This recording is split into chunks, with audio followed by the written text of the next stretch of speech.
आपने आइडेंटिक मेमोरी है जिसे फोटोग्राफिक मेमोरी भी कहा जाता है, इसके बारे में कहीं ना कहीं कभी ना कभी जरूर सुना होगा, राइट। फोटोग्राफिक मेमोरी एक ऐसी रेयर टाइप की मेमोरी होती है कि जो लोग भी इस मेमोरी को पजेस करते हैं उन लोगों के मात्र एक बार पढ़ लेने से ही पूरी बुक कार्बन कॉपी की तरह उनके ब्रेन में छप जाती है। केवल एक बार किसी चीज को देख लेने से उस चीज का फोटो उनके ब्रेन में हमेशा के लिए सेव हो जाता है, यानी कि अनब्रेकेबल मेमोरी। जैसे कि निकोला टेस्ला, स्वामी विवेकानंदा। ये फोटो भी क्या रेयर फोटो है यार, है ना। जिसने भी इस फोटो को क्लिक किया होगा उसे मैं सच्चे दिल से सल्यूट करता हूँ यार, सच में बहुत रेयर फोटो है।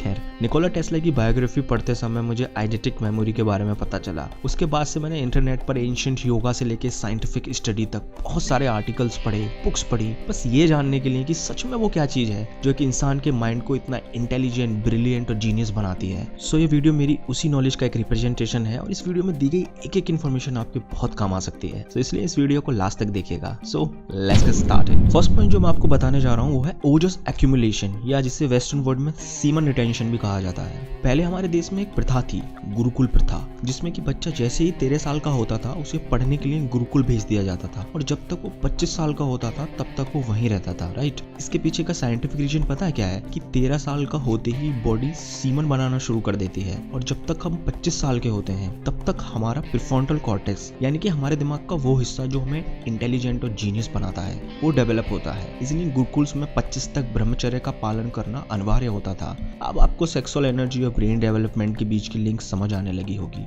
इससे पहले कि मैं आपको ये बताऊं कि हाउ डज इट वर्क, उससे पहले ये जानते हैं कि दुनिया भर के जीनियस इसके बारे में क्या कहते हैं। स्वामी विवेकानंद जी से शुरू करते हैं। स्वामी जी बोलते हैं कि हमारे दिमाग में आए केवल एक सेक्स के विचार से, यानी कि केवल एक सेक्स की थॉट ब्रेन में आने से लगभग 8 दिनों का बना हुआ ओजस यानी कि इंटेलिजेंस नष्ट हो जाती है और केवल एक बार सेक्सुअल एक्टिविटी में इन्वॉल्व होने से लगभग 45 दिनों का बना हुआ ओजस नष्ट हो जाता है। इसी बात को आगे बढ़ाते हुए विवेकानंद जी कहते हैं कि शरीर में इदा, पिंगला और सुषुम्ना, ये 3 इंपॉर्टेंट चैनल्स होते हैं जिनके माध्यम से एनर्जी हमारे शरीर में फ्लो करती है। एक ऑर्डिनरी इंसान में केवल इदा और पिंगला ही एक्टिवेट होते हैं, लेकिन ब्रह्मचर्य और इंटेंस मेडिटेशन के करने से सुषुम्ना भी एक्टिवेट हो जाती है और सुषुम्ना नाड़ी से एनर्जी हर एक चक्रा को खोलती हुई ऊपर की तरफ बहना शुरू कर देती है और लगभग 12 साल के ब्रह्मचर्य के बाद शरीर में मेधा नाड़ी है, जिसे नर्व ऑफ मेमोरी भी कहा जाता है, एक्टिवेट हो जाती है। और मेधा नाड़ी के एक्टिवेट होने के बाद उस इंसान का दिमाग इतना शार्प, इंटेलिजेंट हो जाता है कि दुनिया में ऐसी कोई भी चीज, ऐसा कोई भी गोल नहीं है जिसे वो इंसान हासिल ना कर सके। He remember all, he understand all.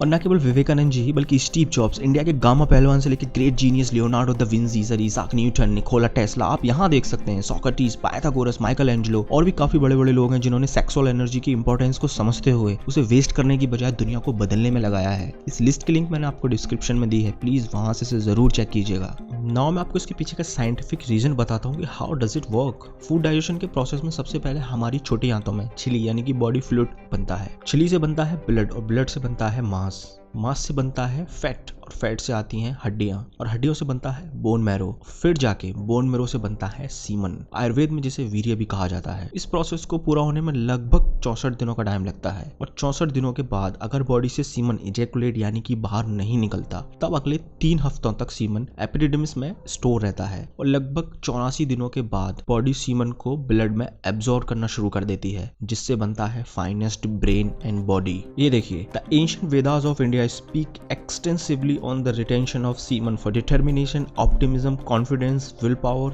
fixed intelligence, noble character, photographic memory and shining good health। और भी बहुत कुछ दिया गया है इसके बारे में। Semen retention is very valuable for both spiritual and material health। Semen retained in the body goes upwards to nourish the brain, rendering the body robust and the memory and intellect incredibly sharp। Now जो अगला point मैं आपको बताने वाला हूँ वो है the nature of mind। एक बहुत ही फेमस कोट है, the difference between an ordinary person and great person lies in the degree of concentration।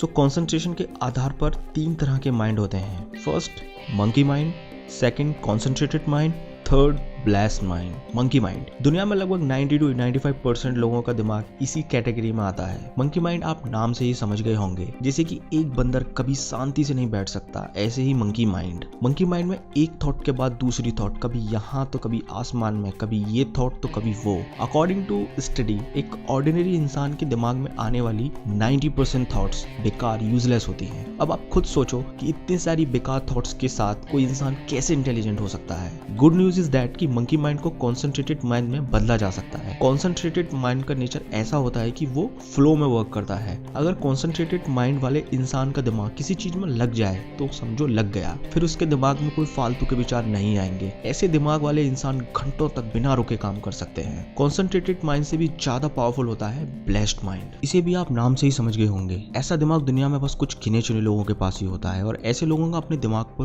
पूरा कंट्रोल होता है। ज्यादातर ऐसे दिमाग वाले लोग शून्य की स्टेज में रहते हैं, यानी कि थॉटलेस स्टेज। और जब ऐसे लोग कोई भी वर्क करते हैं तो इनका कंसंट्रेशन इतना इंटेंस होता है कि एक बार उस वर्क को करने के बाद फिर दोबारा उन्हें उस काम को करने की जरूरत नहीं पड़ती। महर्षि पतंजलि के अष्टांग योग सूत्र यानी कि यम, नियम, आसन, प्राणायाम, प्रत्याहार, धारणा, ध्यान और समाधि, अगर कोई इंसान इन क्रियाओं को पूरे डिसिप्लिन के साथ फॉलो कर ले तो वो इंसान ब्लेस्ड माइंड की स्टेज तक पहुंच सकता है। पतंजलि के अष्टांग योगा सूत्र पर मैं अलग से एक वीडियो बनाऊंगा, लेकिन अभी इस वीडियो के लिए इतना ही। धन्यवाद।